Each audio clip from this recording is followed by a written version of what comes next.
But there ain't no medals on my chest, assholes, because I ain't no hero. I'm a fireman. We're not in the business of making heroes here. We're in the business of discovering cowards, because that's what you are if you can't take the heat. You're a pussy, and there ain't no room for pussies in the... When I go driving, I stay in my lane.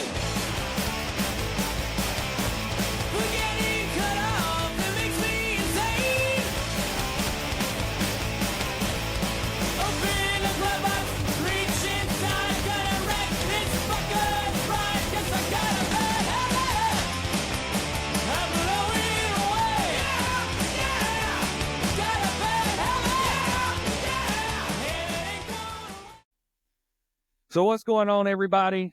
Welcome to Heavy Smoke Showing. We are here with a firefighter that I have known since the beginning of his career. One of my favorite guys. Absolutely love this dude. If you've ever worked with him, as soon as you hear his voice, you're going to know who this is. And we will get into America and a few other things. But right now, I'm going to introduce or let him introduce himself. Yeah.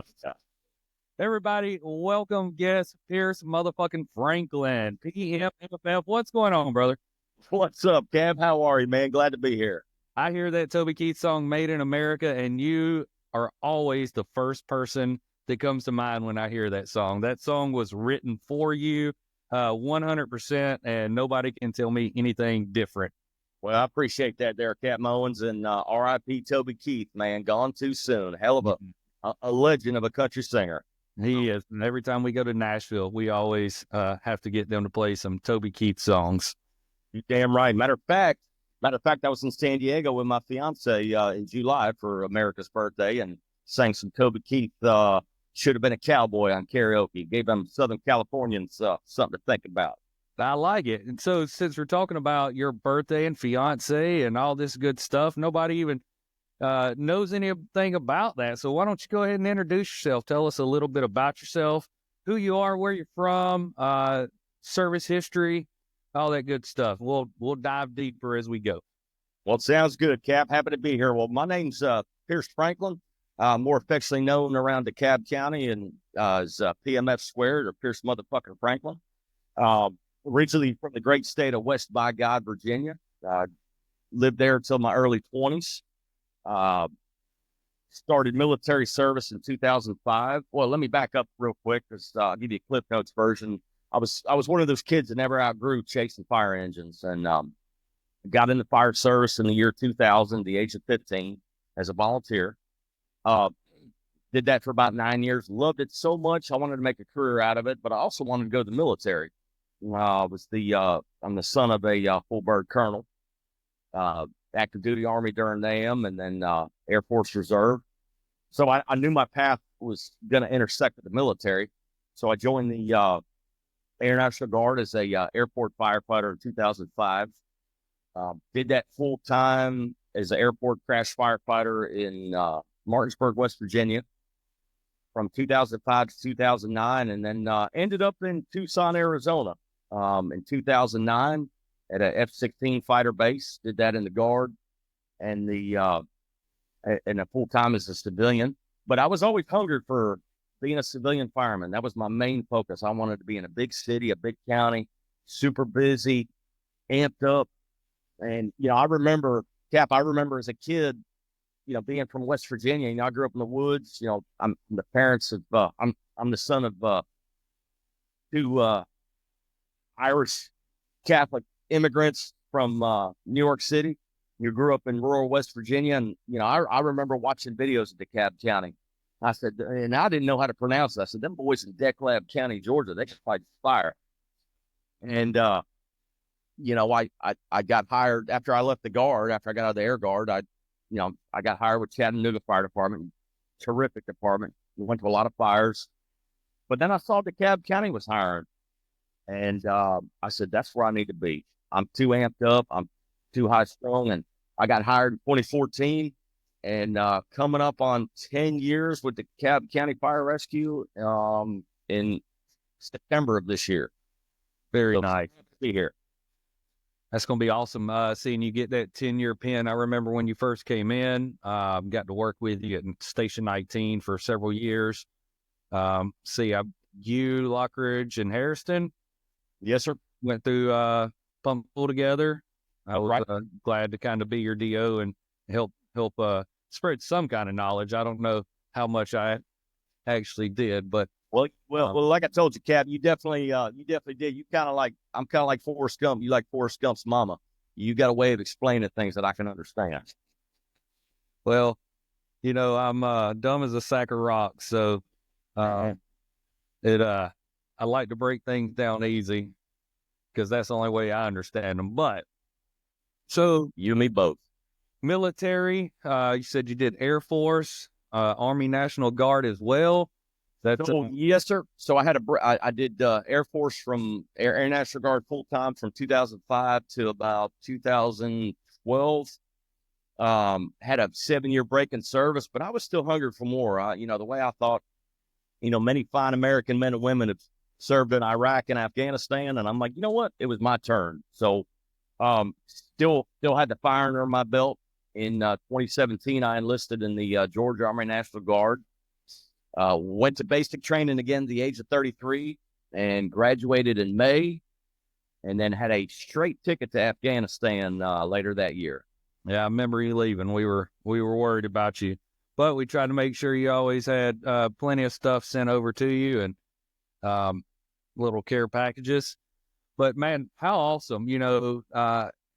Just two different branches of the service, and serving your country like that. Moving all the way out to Arizona, back to Tennessee, moving around to find a home in DeKalb County. What about DeKalb County said, hey, this is home for me. This is, prior to, and then once you got there saying, you know what, I made the right choice. What's your favorite thing? Well, just knowing, when I was a young volunteer in West Virginia, I was very active with the my local fire department. I got my EMT, got all that stuff, and I love the job, man. I love, I'm the type of guy, I grew up in the woods. I like getting dirty, and I just, getting on that fire engine or that rescue squad and going to wrecks and fires. It became an addiction.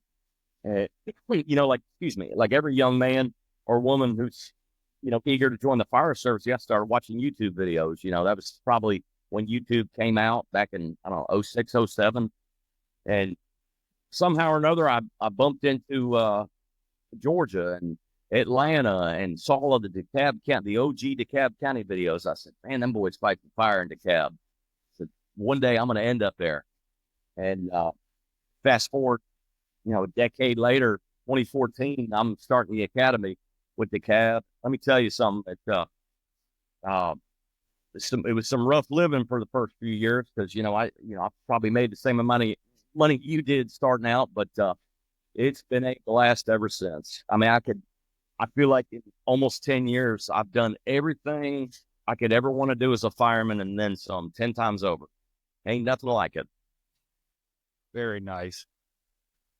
So, with all that being said, talking about finding DeKalb County and getting here and being here, sent you a list of questions, kind of the format of the show for the first season anyway. So we're going to do 10 interviews for the first season, and then we're going to switch the questions up for a second season and move on. But here we are now, season 1. And first question, talking about, DeKalb and the fire service, and even with your military service, it kind of bleeds into the paramilitary world of the fire service. Yes, sir. So you've been around a little bit, some things, you've seen some things. What do you think the biggest problem is in either our department or the fire service as a whole, whichever one you want to elaborate on, and or both? Okay. Well, I can tell you this much, Cap. There seems to be a nationwide epidemic of newer firefighters, new employees, people starting this job for the first time. They view being a fireman as a job instead of a profession, hands down. And I get it just like you do. You've been around a long time. A lot of folks are attracted to the prestige, the big red trucks, the adrenaline dumps. I mean, it's a fun ass job. It's a great schedule, but I really think, and I've seen this with my own eyes, and I'm sure you have too. Some get in this career field and they have no earthly idea what they're jumping into. I think they base the job and the schedule and everything on stuff they've seen on Rescue Me, which is a terrific show, by the way, or the Chicago Fire, or these Firehouse 19, whatever. And they end up, they shock their system. They're shocked at what all's involved with being a fireman. The nonstop training, the grit, the dirt, the physical and mental toll that it takes on your body and your mind and your spirit, and all the dangers we're exposed to every shift. You know, I take, I can't take credit for this quote. This is a quote I found from a City of Miami recruit video, and it's a pep talk. And this captain, this old salty captain, comes out. These recruits stand in a position of attention. He said, "Say, this shit ain't for everybody, you know, and it ain't for everybody. The real deal. I mean, you're dealing with life and death, and just images and things you can't unsee." So, second point, you know, with today's technology, you know, the computer-based training, we all know death by PowerPoint, death by target pollutions. It's in my humble opinion, it's done way too often in lieu of hands-on training, hands-on practical training. Yeah, I believe this model was adapted probably by the military. You know, I've been in the military on and off since 2005, and it was death by CBT, computer-based training. And this really occurred over the past, I don't know, probably past 2 decades. And, you know, most firefighters, you know, I've worked with you a long time, Cap, on and off. You know, we're hands-on guys. We're hands-on learners, you know, and I think there's absolutely no substitute for physical training and repetition of practical skills. And then with all the demands of the computer-based training and target solutions, which seemingly increases exponentially every year, year after year after year, you know, it's my humble opinion that the time spent on these computer-based trainings, I really think it takes away from the company and in-house training time. And I don't really think this is a DeKalb problem. It's not isolated to our department. I think this is the view of many firemen across the metro and our republic, many of whom I know personally. You know, I've got friends from coast to coast and north to south, east to west. Yeah. So the computer training thing, I definitely would have to agree with you there. It's, you know, we have a 21-year-old son, my wife and I remember when he was a kid, we would go shopping for Halloween costumes, right? And he'd always wanted to be like a Power Ranger or a ninja or something, like little boys do. You know, little boys like stuff like that. But the thing is, when he put it on, he for real at 8 years old, for real thought, like when he put that costume on, that he was really a ninja. Like he really thought he could kung fu me and take me out, you know. And as he got older, you know, he was born in 2003, so technology's always been a part of his life. And yeah, I saw once he got to be a teenager, he would play Madden. We'll use Madden, and you know, he would play it and do good on it, and think that he could go out in the yard and do the same thing.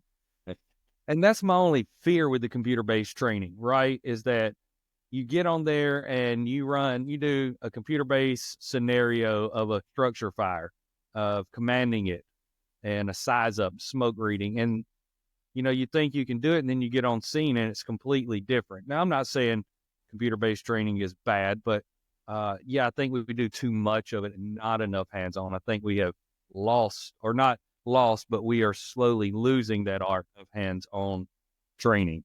Agreed. I mean, Army, right? Would you Yes. rather go out on the firing range and fire live rounds, or hold like a plastic gun and do VR glasses? The former, definitely not the latter. Right. So that computer-based training, that's kind of how I see it. You talked about people coming in and not really realizing this is a blue-collar job and some of the stuff we see and do. So I'm going to kind of jump around, if you're okay with that, because that kind of leads into question 3. And, you know, what do you see as the main difference between the younger generation of our fire service, kids coming in today? And when I say the term kids, there's people coming in at 35 years old. I get it. But when you're a rookie, you're a kid to me, right? You come in, you're a kid, you're unknowledgeable, and you don't know everything that the job entails. And I say unknowledgeable, I don't mean you're dumb. But what do you see as the main difference between the new recruits coming in when a rookie comes to your station versus when you came in 14 and even starting the military in 05? Well, Cap, I'm gonna break it down to you. I'm gonna give you what the Army calls a shit sandwich. I'm gonna start with bad. I'm gonna include some good, and I'm gonna end some more bad. Okay. All right. So the younger generation, I say most, but not all, they didn't have the joys of growing up in the country like we did. Like, we grew up in the sticks. I know you from the country. You know, many guys and gals coming in, they've never swung a hammer. They don't know how to change a tire. They never started a chainsaw. And a lot of our newer employees, they grew up in an urban environment, or they lived in an apartment. So joining the fire service, it's going to be a huge culture shock for them. They're going to be faced with challenges of not only learning the job, but that's going to be the cherry on top is going to be mastering practical skills, working a tool, working a chainsaw, how to correct a flooded chainsaw, which Captain Tilly Mills taught me, and I've passed on to multiple people, by the way. Great skill. That being said, a positive note, the younger folks, I see it even on my shift, these younger men and women, they're much more tech savvy than our generation, and it's certainly beneficial in navigating the technological aspect of our job, whether it's writing reports on these tablets, which they're not really built for man fingers, by the way. I'm sure you found that out. Or something along the lines of, hell, making a PowerPoint for a training class, company hip level hip pocket training. And then, another layer of this shit sandwich, most of the younger generation, they weren't born or they weren't raised to have these, the common courtesies and social skills we were raised with. They got difficulty communicating in person, and they're a lot more used to communicating electronically, whether it's social media or apps or TikTok, phone, social media, and this could prove to be a challenge with our job constantly. 100% of our job constantly directs with peer-to-peer interaction, whether it's fireman to fireman, and constant interaction with the public. A couple more points I'm going to make. The younger generation, and this is one positive, they seem more willing to seek out mental help or therapy when things get tough, which is, in my opinion, it's a damn good thing. Cap, you're about 3-4 years older than me. Our generation, we were raised to just tough it out, cowboy the fuck up, soldier it out, kick off the dust, bury it deep inside. You damn right. Pack it in. And, I think the younger generation has the advantage over us. And, honestly, I think we can learn a little bit from them in that regard. Nice. I definitely agree. Tech savvy. I know the kids, we come back from a medical call, before we even get back to the station, they're done with the PCR. Yep. Like, completely. They got that tablet, they take it in with them. And I know different crews do it different ways. Sometimes the driver takes it in, and the tailboard will, do all the vitals and asking questions, and the driver takes the license and they scan it, and it puts that information in there, and they import the address and then hand it to the tailboard. And by the time we're back, they've done the PCR or the narrative, and it's done. And I'm like, cool. All we got to do is write this call in the book and go to bed. Used to, it was sit there for 30 minutes. So when we get back and put that thing in, and everybody sat up and looked at each other and was tired. And so, yeah, I agree. I don't know how they do it, Cap, because I'm the hunt and peck type of guy. Like, I'm writing dissertations. I don't know how. They've got some sort of they were born with some sort of magic. I don't know how they do it, but I commend them. I taught the techs. That's how most of my techs get straight. I agree.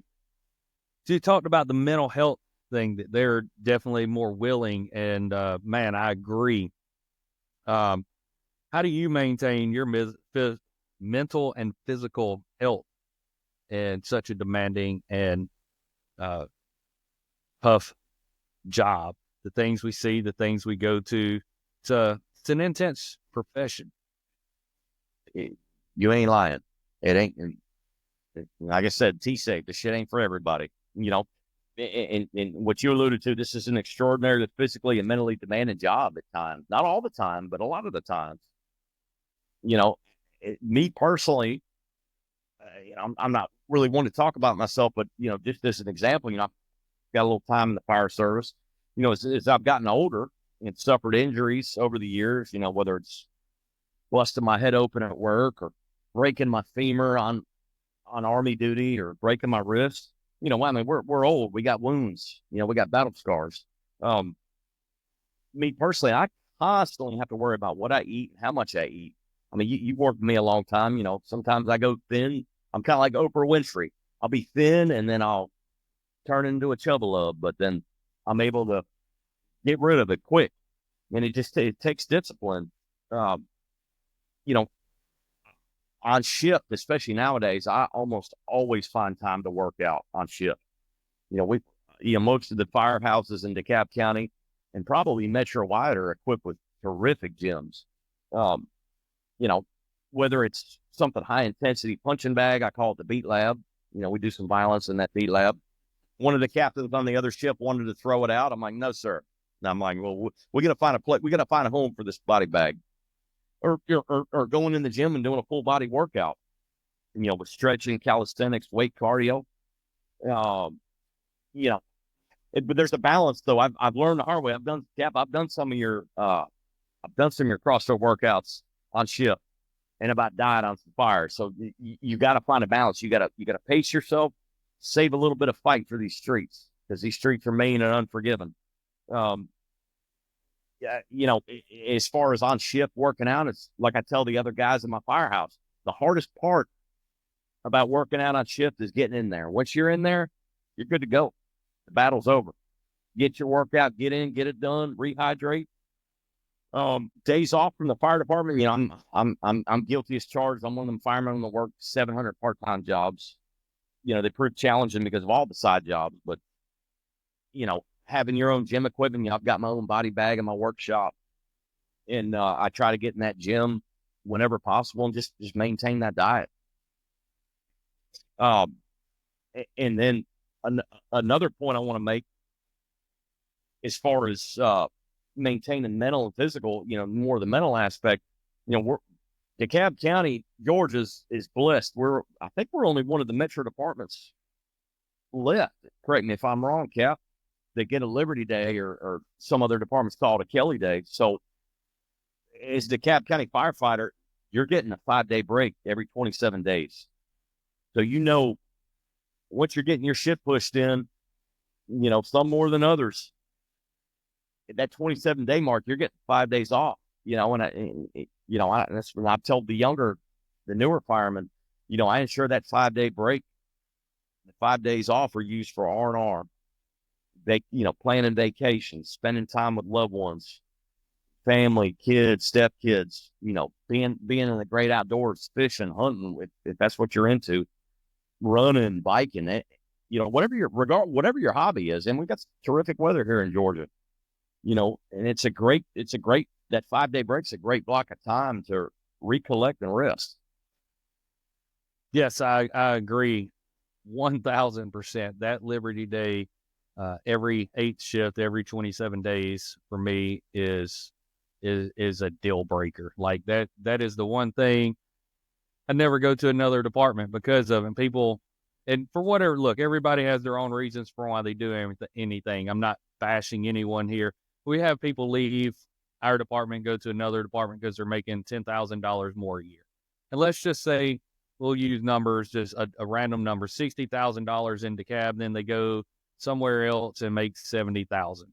Well, that's with built-in overtime, that $70,000. And you take away that built-in overtime and you do hour for hour, I win every time. I'm still winning with my $60,000. One, because I get a 5-day vacation 14 times a year. So we get one every 27 days. There's 2 of them that fall in the same cycle, and it's amazing. I got off this morning. I don't go back till next Friday. It's my Liberty Day, and my wife's already got a whole list of stuff for me to do this week. Fantastic. But, we've got the whole week planned out. I know that I get to get that mental reset, do those hobbies that I love, and spend a little more time with them. I get to take my daughter to dance every evening. So she has dance Monday through Thursday, 4:30 to 9 every day. And I get to take her. And that's huge for me because, when I'm at work, I don't get to 45-minute ride there. We get to talk. I get to get caught up on what's going on in school, all the drama, get to sip the tea with her, as they call it. Hell yeah. Learning some kid lingo. So yeah, man, that's awesome insight on that. I couldn't agree more with you. So talking about those mental things that we see and do leads into harsh realities and challenges. And we talked about the biggest problem in the fire service, but that kind of more is as a whole, right? What's one harsh reality or challenge within our fire service that you believe needs more attention or discussion? Well, I've got a couple points I'd like to bring up. Number one, keeping up with the demands of a constantly changing world around us and maintaining vigilance and situational awareness. With the great Shane Jones, Captain Seabiscuit, who taught me situational awareness. I had no idea what that meant. But he taught me. We live in a dangerous and volatile world. You see it as soon as you turn on the TV and the current events in our republic and abroad. Just look at Metro Atlanta. Look at the county we're working. The drugs, the violence, the epidemic of mental illness, coupled with massive homelessness, and really holistically, just the overall lack of regard people, not everybody, but a lot of people have for their fellow man. In my humble opinion, I think it's going to get worse before it gets worse.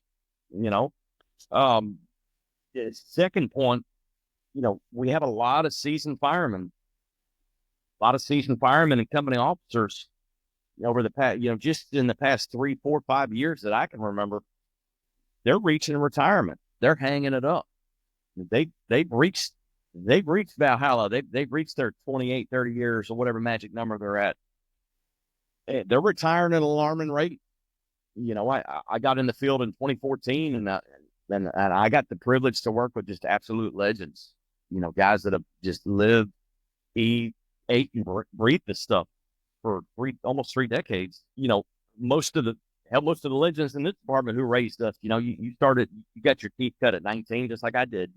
Captain Goins, Captain Enright, they've retired, and and as much as I miss them, they earn their stay in life right now. But unfortunately, they took with them a massive amount of knowledge and experience. As the great driver operator Kerry Patton said, experience. But he was my driver at 9. Tilly Mills, who's now Captain Mills, he always taught me, whatever we teach you, whether it's driver or officer, it's up to us, up to this generation right now, to pass it on to the next generation. Otherwise, what good are we doing? Yeah, I like that. It hit me out of nowhere in the past 2 years that when I came in, those names that you mentioned, Kerry Patton, Rich Enright were my mentors. John Gordon, Scott Sellers, Shane Dobson, moved to Jeff Goins. All these guys were mentors to me, and they were all 10 years, between 10 and 15 years into the game. And now here I am 17 years in, and they're gone.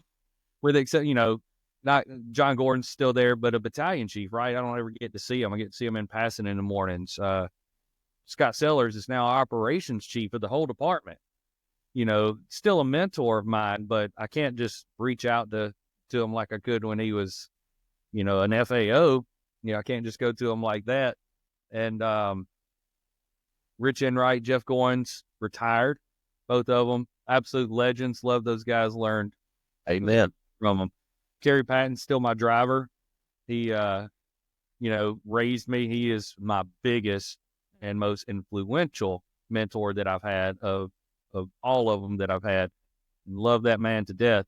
And he's got a year left, and I don't even like to think about it. It freaks me out to know that he's no longer there for me to ride, as he likes to say, in his pocket. So I'm going to have to jump out of his pocket. But what I realized was all those guys that you and I looked up to back then were 10 and 15-year guys, right? Well, look in the mirror, Pierce. Guess where you are? just like that. You're that 10 and 15-year guy now that these newer guys are looking at you thinking the same thing that you thought about them back then. And you're a very humble person, and I'd like to think of myself as humble. Confident, yes, but, you know, I realized in the last 2 years when people would ask me questions, like, why are they asking me these questions? It's like, oh, yeah, that's right. I'm that Rich Enright now. I'm that Kerry Patton. I'm that Jeff Goins. Not to say I could ever fill those guys' shoes, but the way I asked them questions, because I looked up to them, or the way the younger generation are looking at you now. You're that 10-year guy. You know, you're that senior man. You're the person that they look to for answers. And it's hard to realize that sometimes, isn't it? 100% it is, Cap. And you know, like you said, in the blink of an eye, it happens. You know, the old adage, time flies when you're having fun. It really does. And, you know, I can remember like it was yesterday, I was in Orange Shield, and then, you know, I had a shift back in January last year. I just had a bad feeling in my gut going to work that morning. And we ended up being in a really bad fire. It was an arson fire in 15's immediate. And the floor was spongy. There was fire below us. And I'm looking around. I'm the most senior guy there. And I'm leading the squad in and a couple orange shields and, you know, some tailboards on the Clinton. I'm like, holy shit. Like, I'm tasked with making sure these guys and gals get in and out of this fucker alive. And I'm feeling the floor, and I'm like, you know, it's a very humbling feeling, and it sneaks up on you quick. It is. I've been more scared as an officer taking people in a fire than I ever was as a young firefighter, because I would say 95% of the fires I went into, no matter how bad they were, and we had some bad ones, I always had Kerry Patton right beside me. Well, I was always right following his lead, right? And Jeff Goins. And so I think back, and I never, even some of the worst fires we've been in where we were seconds from like, this is about to go really south, I never was worried or scared at all, because I knew who I was in there with. And Damn right. Now, when I'm in there, I'm a lot more alert and a lot more aware, and actually maybe get like, all right, I'm starting to get this gut feeling. But we need to back out. We need to get going. We need to get moving, because now I'm the one making the decisions for these guys. And if anything happens, I'm the one that's going to have to answer to their wife, mother, daughter, son. So, yeah, man, I get it. That's it's crazy, isn't it? Absolutely. But, you know what they say? Heavy is. Go ahead. No, you first. I was just going to say, you know, they say the old adage, heavy is the head that wears the crown. You know, I started riding the seat a couple of years ago. You know, that senior firefighter, master firefighter role, and it is a huge responsibility. It's there's a lot. Then as you ride seat, you know, you transform. Like, you're not always hands on. You are in some aspects, but you got to look out. It's just like being a team leader in the Army National Guard. You know, I come straight in as a team leader. Like, oh, you're an E5, you're a team leader. You're tasked with the welfare of those folks, whether it's soldiers or firemen under you. And it is not a feeling that, or a responsibility to be taken lightly. ever.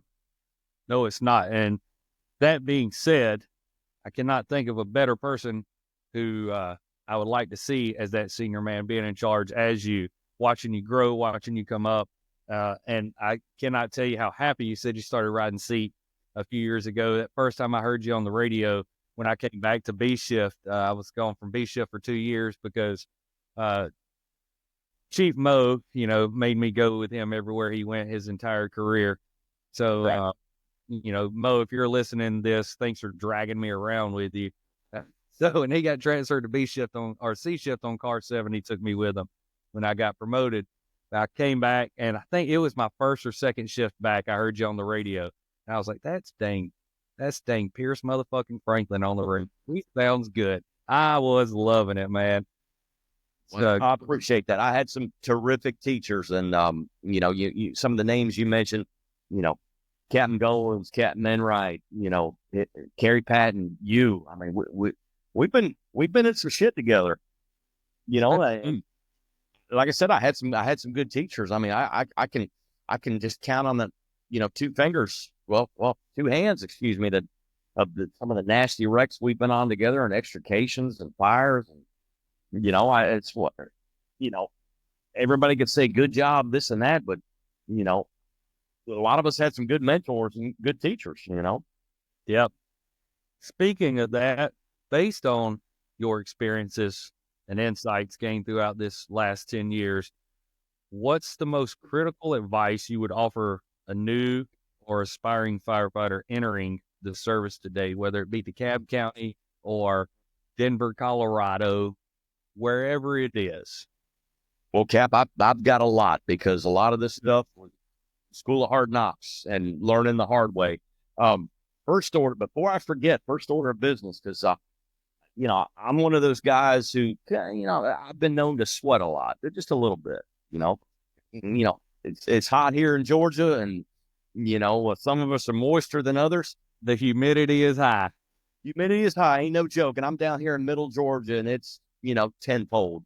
But first order of business, this ain't a one uniform, one t-shirt, one pair of underwear type of job. Bring your damn wardrobe with you.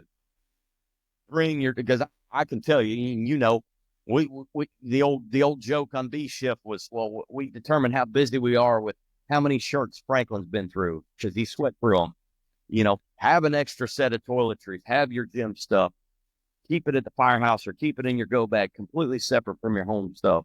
I can't tell you how many times I've had new people, oh, I don't have a new shirt, or I don't have shorts. And I'm like, oh, here we go. I got my whole wardrobe for you. What do you need?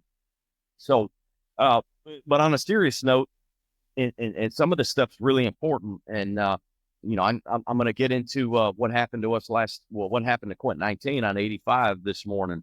Some crazy. You guys are okay. Man, I got the picture, and just not to interrupt you, I apologize. I just want to say, we're talking about senior guys and people we're smart, that we've been around, and your driver, Jeremy or Joshua Andrews, which everybody, who's that? Turtle. That's right. I've been around Turtle forever. He has taught me so much, helped me get my tiller license back in the day, but being a good DO and knowing how to park that rig on an interstate and doing the right thing, I mean, that's why everybody's safe right now. So just kudos to Turtle for parking the right way, taking that lane like he's supposed to, and protecting that scene. Amen. He's the subject matter expert.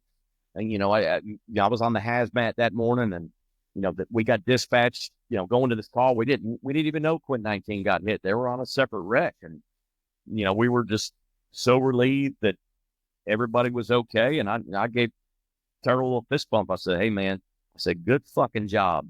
I said, I'm glad y'all are okay. And, I hope and pray the lady who hit the Quint gets a full recovery. She was, I don't know if you want to edit this out. She was in rough shape when they transported her. But the important thing is everybody survived. Nobody got hurt, and it could have been really, really freaking bad. So, it's the old great Jeff Goins said, God loves drunks, fools, and DeKalb firemen. So he certainly does. But I kind of want to segue into that. number one, just getting into this career field. Keep your ears open and your mouth shut. Learn everything you can right out of the gate.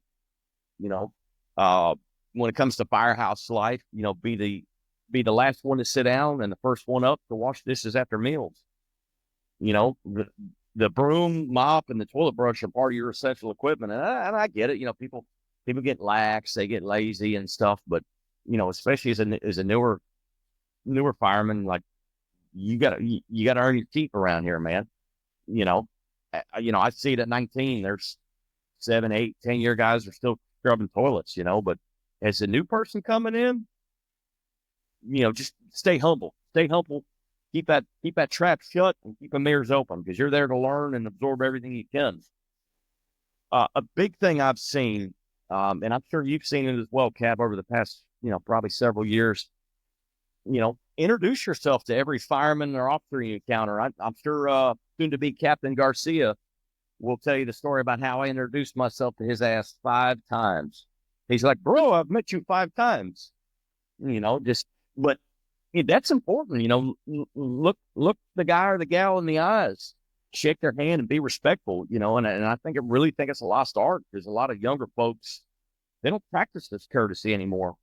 But I tell you this much, Cap, when they do, on several occasions here lately, I've had people on opposite shifts or coming on shift.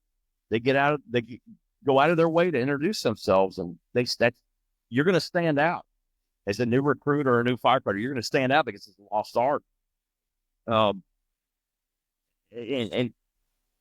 another note: treat everyone you encounter on and off duty with respect and empathy. I live on the adage. I'm from a family of Irish folks. Treat everybody with respect and empathy. Be respectful to them until they ain't respectful with you. Which from the homeless person to the CEO, everyone we encounter on this job, they deserve to be treated with decency and with empathy. Man, it's literally our job. Is somebody calls 911, there ain't no 912. It's our job is to assist people on the worst day. Whether they got a drone stuck up in the tree or they can't figure out how to damn stop their water leak, or their house is burning and slap the hell up. It's our job. And I think it's a gift that we're able to do what we do. Another note I want to bring up: don't ever stop learning, or don't ever stop improving your skill sets. The old adage, the day you stop learning is the day you retire. Like I'm sure you could vouch for this. I learn something new every damn day. I jump in people's pockets like Turtle or Eric or, these guys, they know their shit and they're not going to steer you wrong. And I'll give you an example. Don't ever. I'll give you an example of this hip pocket training and shit. But a lot of people underestimate hip pocket training. Just random, like, hey, let's do a scenario. Let's work on a piece of equipment. Don't ever underestimate hip pocket training, because chances are, if you train on a piece of equipment or a tactic, you're going to end up utilizing that shit. You're going to end up utilizing that skill or that piece of equipment on shift or soon after. And I'm going to give you a perfect example of that. I had just gotten my Quint license, and I didn't really have a warm and fuzzy of, I'm like, getting water this waterway. I don't want to fuck nothing up. I don't want to mess anything up. I want to make sure I get water on this fire. So Turtle took the time to go over with me everything I need to do and everything. We went over some scenarios on getting water to this waterway, positive water, making sure the waterway drains shut, all the good stuff, making sure your TPM's all the way open. That afternoon, we had that dog plant fire in 15s immediate across the street, down the street from the, Hospital Avenue catch fire. Quit 19, we come off our famous tar fires on 85 and 285 with an empty tank. And we were the first ladder to set up, and, ladder pipe operations. And I looked at Turtle later that shift. I'm like, hey man, thanks. Because we utilize that shit. It can happen like that. Another gem that Captain Goins passed on to me that I think is of utmost importance: your radio and your air pack are your lifelines, bar none, and they need to be checked off. After your morning shit or whatever you got to do in the morning to shave, shit, shower, shampoo, those need to be checked off first thing in the morning before anything else. On calls, whether it's especially fire calls, medical calls, always come off the truck with a tool or two tools, 2 hands, 2 tools. I remember I was a probationary fireman at Engine 9, and we actually ran a fire call with 23. And remember at the time, driver operator, now Captain retired Bowden, he looks at me, he said, "Hey man, where's your tool?"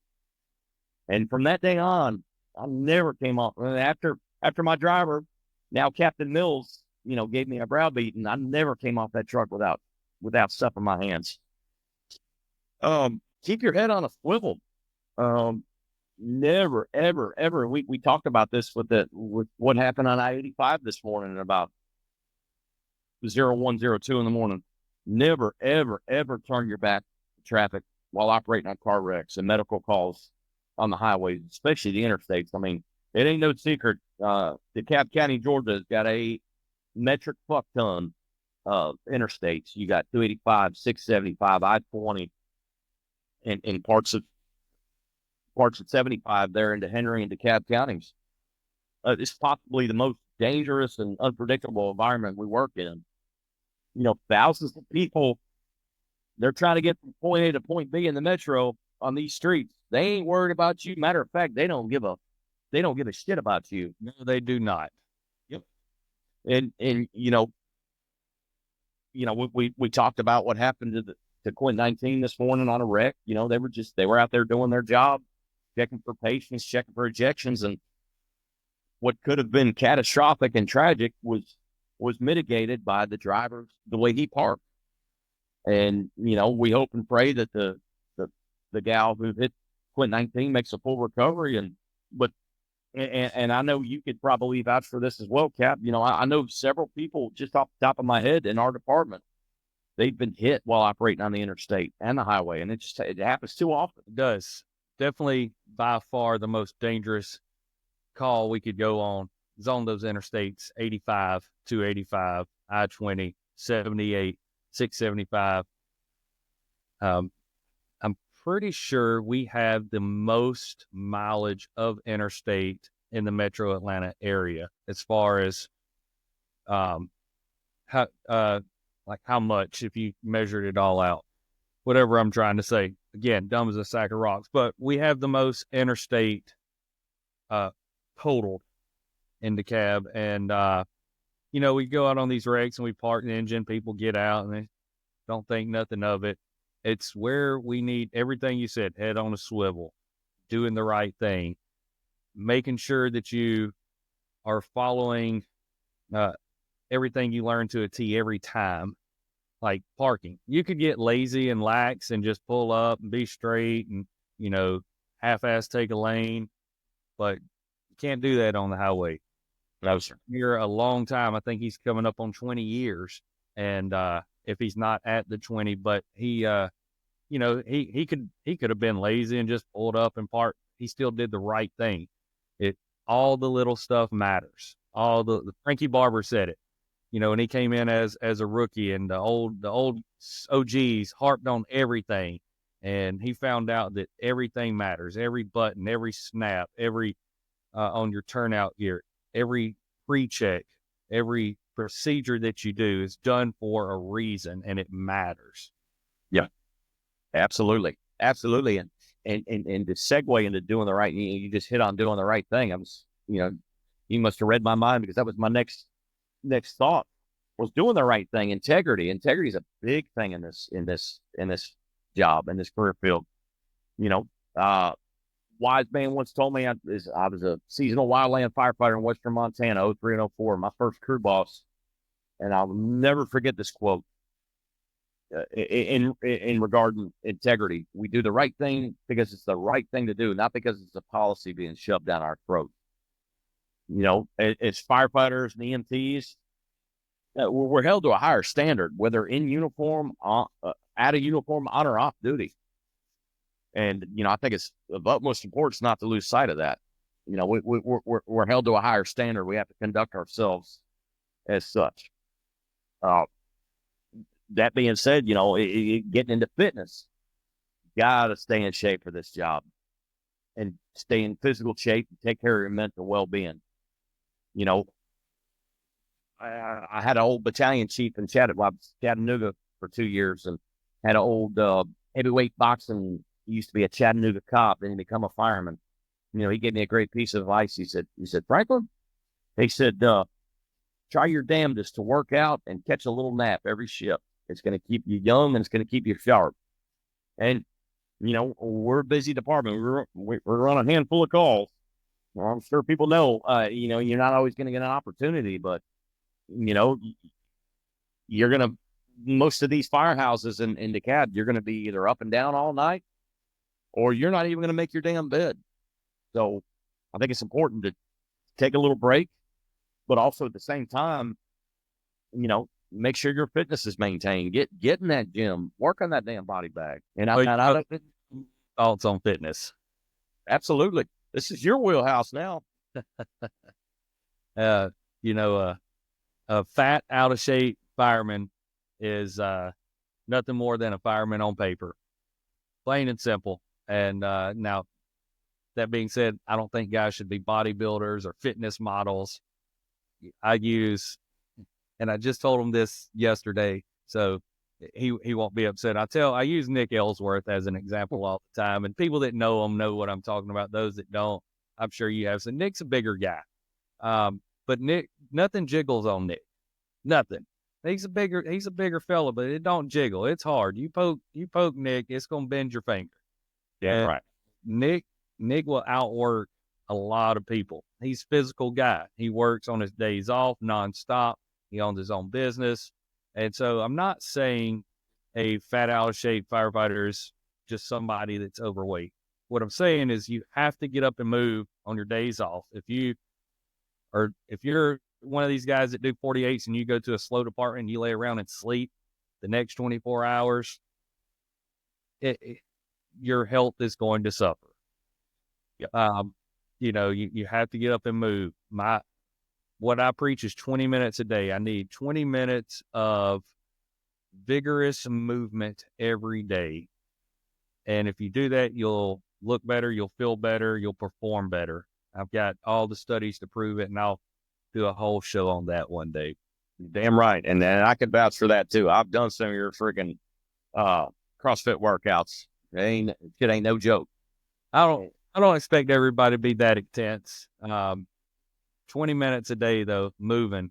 Well, there's studies. There's a newer study out there that took 37 untrained firefighters, and those 37 untrained means they wasn't on a workout plan, and they took 12 trained firefighters, which means they were on a regimented fitness plan, working out daily, and they had them all do a PAT.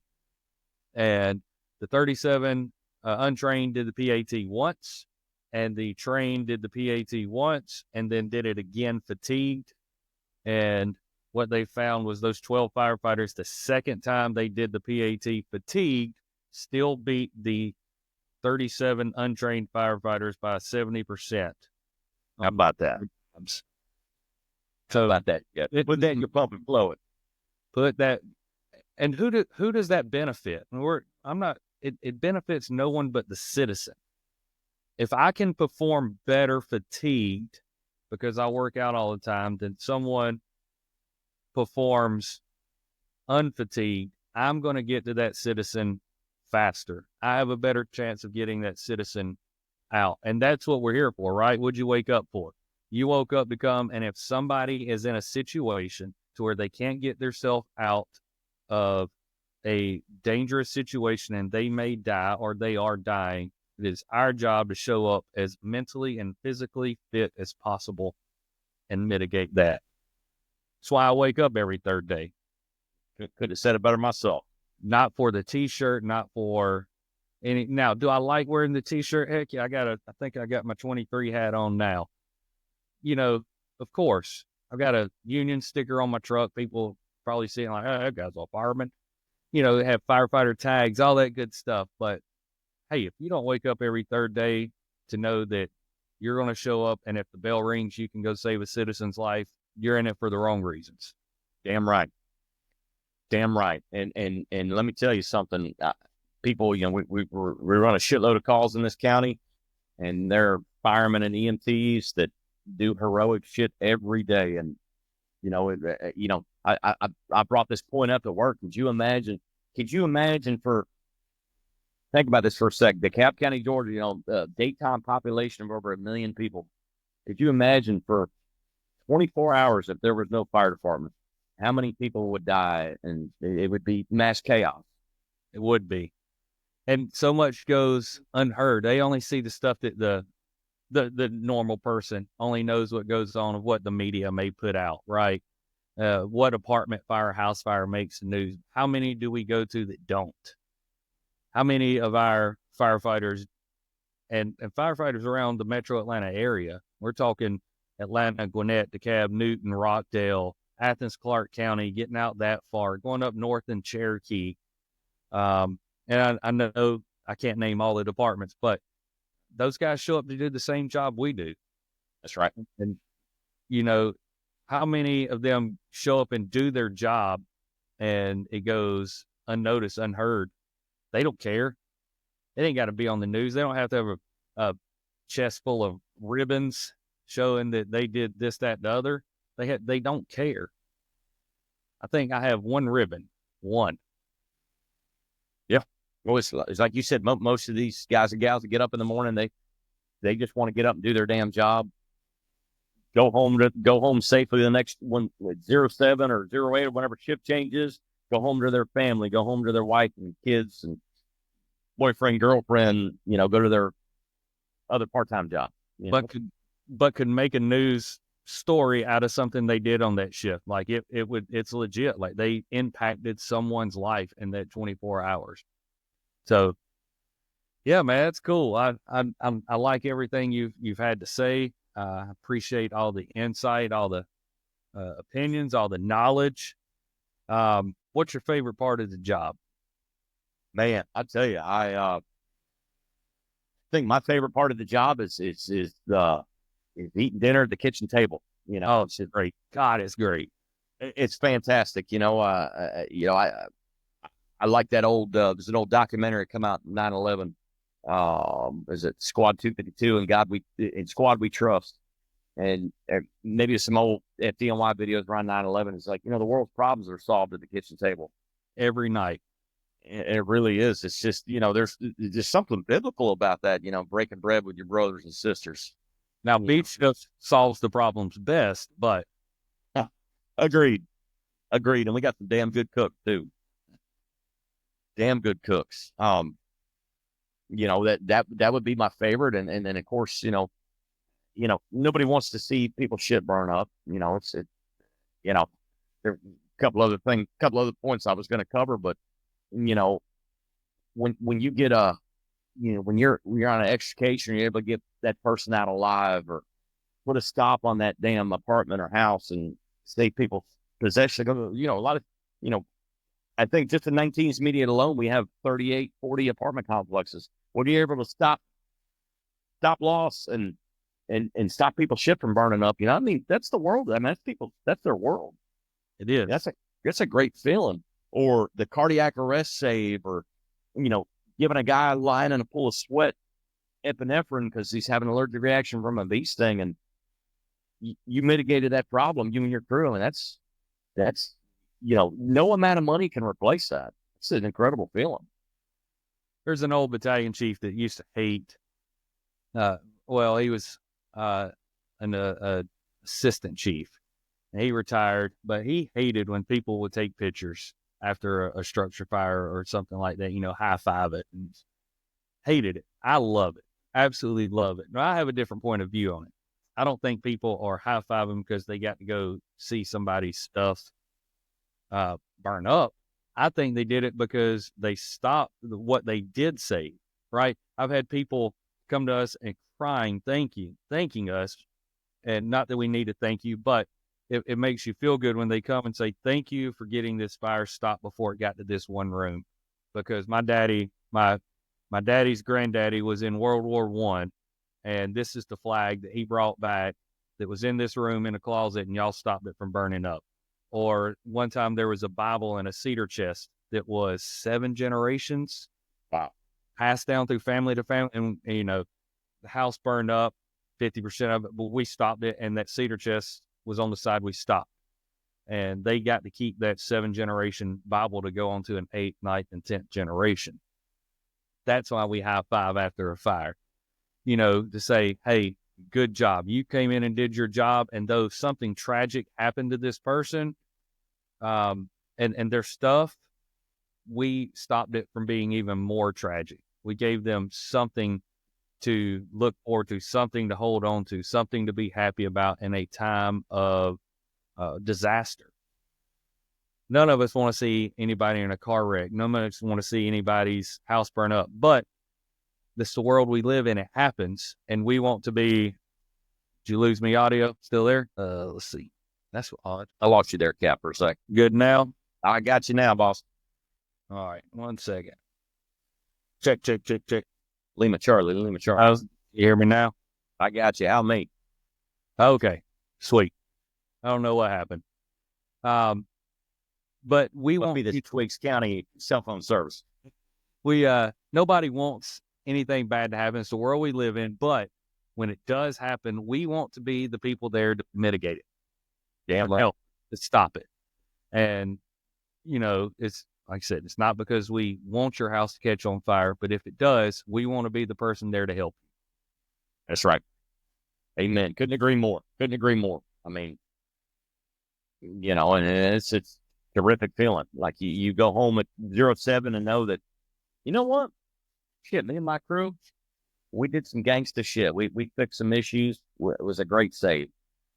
That's a good feeling. And like we talked about earlier, no amount of money can give you that feeling. None.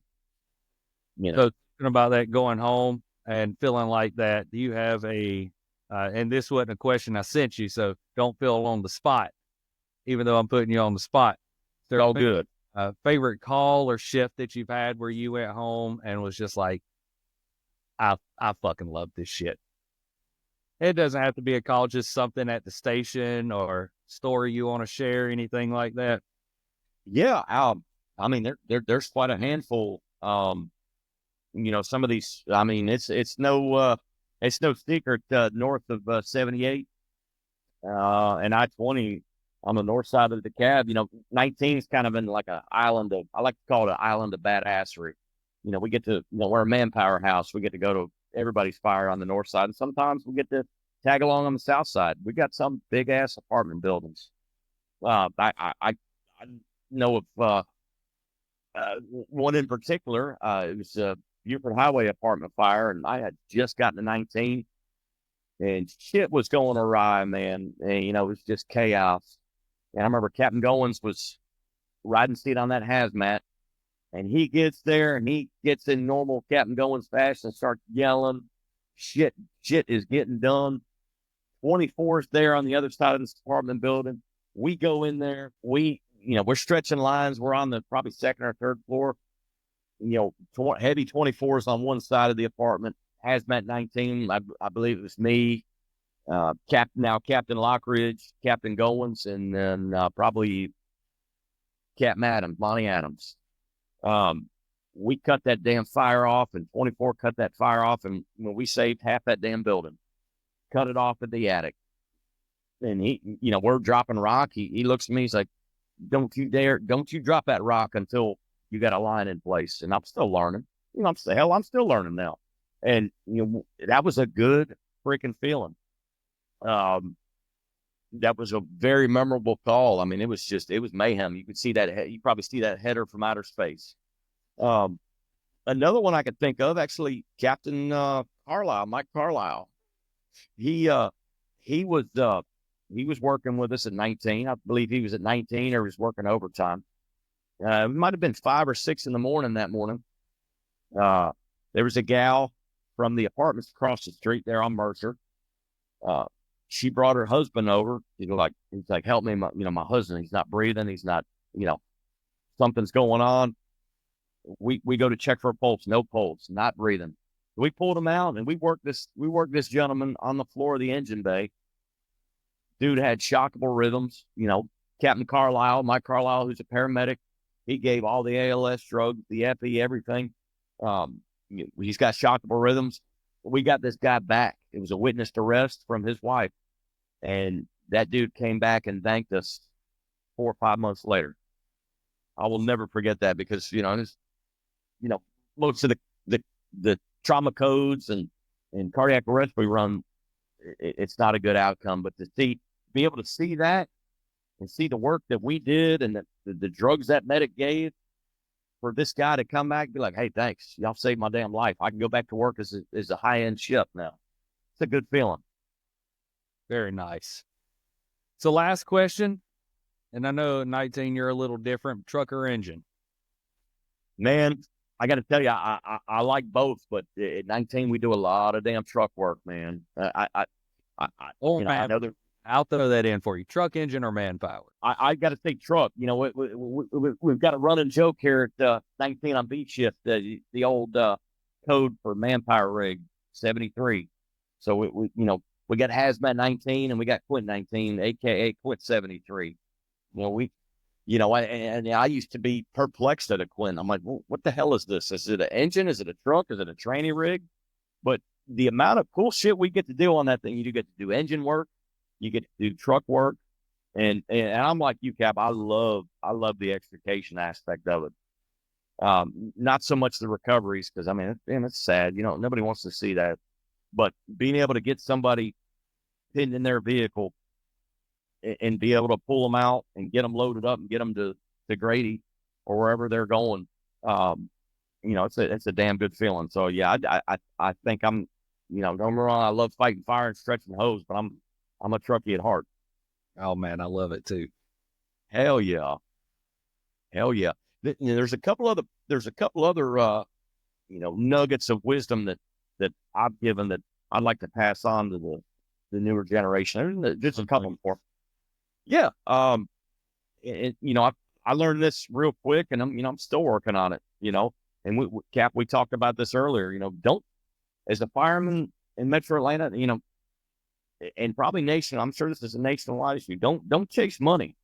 We talked about jumping ship, going to another department who may be paying more or this and that. And as an aside, the Liberty Days is a point of contention. I got a couple Army buddies who are Metro Atlanta firefighters, and they're like, how come every time we call you, you're on your Liberty Day?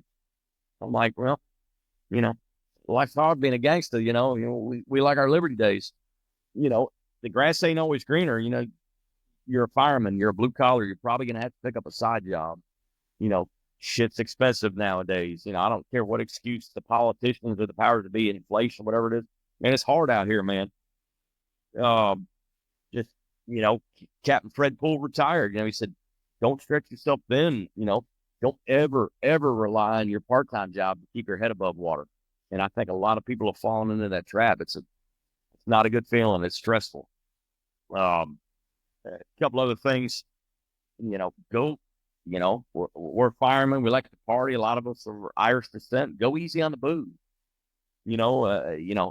It's okay to tie one on at the house, have a good time, but, go easy on it. Don't, if something on the job or in life in general affects you, boozing or drug, well, nobody should be doing drugs because we get piss tested. Treating that pain or that mental anguish with booze or whatever, it's just going to mask the problem. Perfect example, not to talk about personal stuff, but I lost my mama back in September. Her and I were real close, and you probably agree with me in this. There ain't no pain like losing your mama. It's like a piece of your heart dying. But at the end of the day, it's like, is booze really going to make, is getting schmammered at the house or going to Hooters and sitting at the bar and drowning is that really going to make you feel better? No, it's going to mask the problem. So, seek help from your brothers or take a day with yourself and your loved ones and your family and, shut the engines down. It's okay to ask for help. Life's hard sometimes. We're all put on this earth together to help one another. I mean, that's a God-given principle. And I want to close the question you asked me about critical advice to newer firemen. I think this is the most important thing, and I'm sure you agree with this. Put God and your family first. Have God at the center of your life. If you're a believer, and not everybody's a believer, and that's okay. That's your thing. Your career as a fireman is important. Hell yeah, absolutely. But you want to make the center of your life your faith in God and your family. The DeKalb County Fire Rescue is going to keep running whether you're there or not. So, if you have that spiritual and mental peace, you're gonna be an asset to the department. Yeah, 100%. I couldn't agree more. And even if you're not a believer, you need to find what it is for you, meditation wise or spiritually or whatever it is. It matters. It helps. Damn right. Well, Pierce, I appreciate your time. I know everybody's busy, and for anyone that takes 2 hours out of their busy schedules or day to sit down and talk to someone of the likes with me, like me, is always super flattering and humbling, and makes me feel good that you sat down and talked with me. Well, hey, Cap, the honor's all mine, man. Like, you taught me a lot, and I was blown away when you asked me to be on your podcast. So, I take this shit very seriously, and hopefully I gave some good information. I know we spawned some great discussion, and the honor's all mine. I really appreciate it. Well, I appreciate you. Thank you for coming on. I'll let you get back to your day, whatever it is you're doing on this beautiful, beautiful Sunday. I think my wife's got something on the list for me at 4:00 to get out in the yard. I think we have army worms. Oh man, the army worms, they're wreaking havoc. Yeah, wreaking. So it's either, you remember the millipedes at 19? Oh, it's like the biblical plague. I do.